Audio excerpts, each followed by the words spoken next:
In the summer of 1943, on a train loaded with victims of the fire raid on Hamburg, a German housewife witnessed a scene beyond human belief. A young woman, her face blackened by soot and ash, was staring out of the window of the car, frozen in a trance-like state.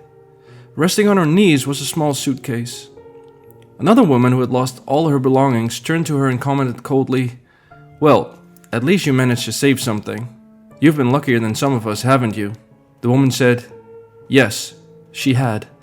I've saved the dearest thing in the world to me. Do you want to see it?" She opened her suitcase. Inside was what looked like the blackened, shrunken body of a baby. The woman began laughing hysterically. "That's my daughter. Isn't she sweet?"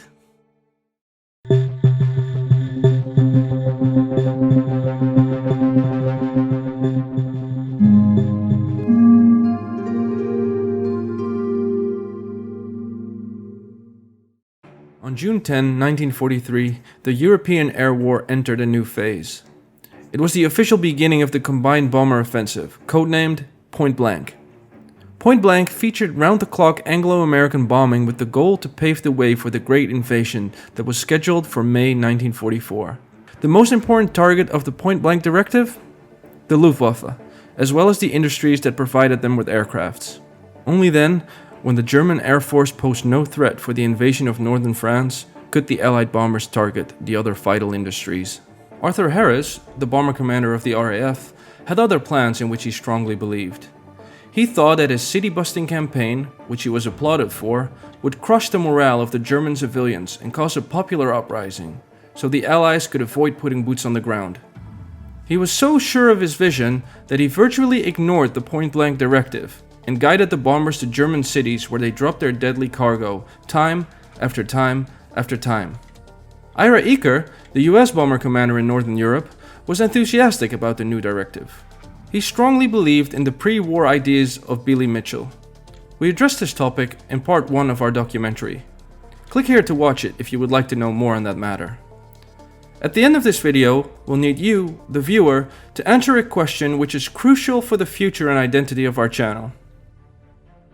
Eaker believed that in order to destroy vital industries of oil and steel, on which a German war economy depended, you should first wipe out the enemy's air force, the Luftwaffe. 2 air forces, 2 different strategies, and 1 directive that had the goal to combine their lethal power. Late July 1943 was the official start of Operation Pointblank. Both air forces unleashed their bombers on coordinated daylight and night raids which targeted Hamburg, the biggest port on the European continent and Germany's second largest city. While the 8th concentrated on the city's aircraft engine plants and its immense U-boat construction yards, Harris and his bombers gutted the center of the city. The inhabitants of Hamburg suffered tremendously after 2 days of non-stop bombing. But the worst was yet to come.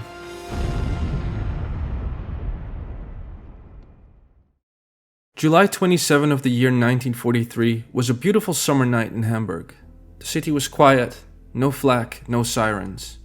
Then, at 1 a.m., the British bombers, over 700 of them, could be heard approaching. "Suddenly there came a rain of fire from heaven," recalled a Hamburg firefighter. "The air was actually filled with fire. Then a storm started, a shrill howling in the street.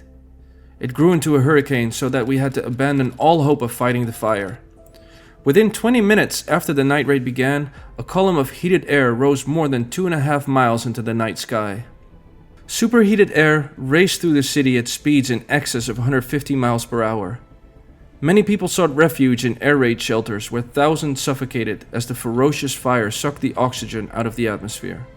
When a shelter was hit by fire sticks, small, highly lethal incendiary bombs, children yielded like animals," reported a witness.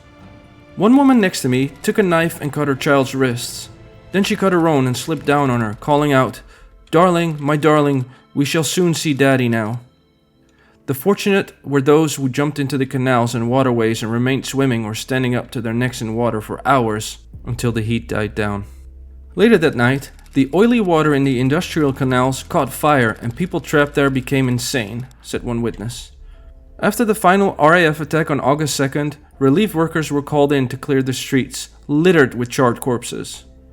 "We stacked the bodies in 30 to 35 layers on top of each other," reported a member of the local Hitlerjugend. It was suffering and loss never seen before in a bombing raid. 45,000 people, mostly women, children and elderly, were killed, and nearly 60% of the city, an area of almost 13 square miles, was totally burned out, leaving hundreds of thousands of people homeless. In the bombing of Hamburg, more civilians were killed than were lost in Great Britain during the entire Blitz. Harris was satisfied. Although he lost a staggering 87 aircrafts, he had profoundly shaken the Nazi leadership. Albert Speer, Minister of Armament, wrote, "Hamburg put the fear of God in me," and warned Hitler that a series of attacks of this sort, extended to 6 more major cities, would bring German production to a halt. Hitler, who refused to visit Hamburg or receive a delegation of rescue workers, waved off the warning and said, "You'll straighten all that out again, Speer." And that is what he did. Within 5 months, Hamburg regained almost 80% of its former productivity. The Battle of Hamburg exposed the fraudulence of round-the-clock bombing, the central idea of Pointblank. The raids of the 8th were too small to do permanent damage to Hamburg's docks, aircraft factories, and U-boat facilities. The smoke that was still filling the sky above strategic targets hampered the daylight precision bombing as well. At the end of the day, only a tiny percentage of the estimated 45,000 people who were killed in Hamburg were victims of American bombs. Although the 8th crews were shocked that they participated in such slaughter, they remained convinced of the correctness of their cause. The mad dictator had brought this down on himself, and, for supporting him, the German people would have to accept even the deaths of innocents, said an American B-17 waist gunner. And while the airmen never thought of themselves as innocents, they too were suffering tremendously.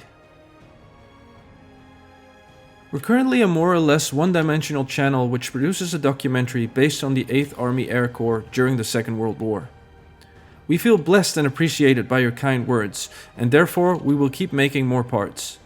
But we would like to broaden our horizon a bit more with some other content in the same style you're accustomed to. That's why we would like you to get involved. What do you think we should focus on? Other topics in history, or more topics related to the Second World War? Let us know down in the comment section. Thanks for watching, and as always, see you next time.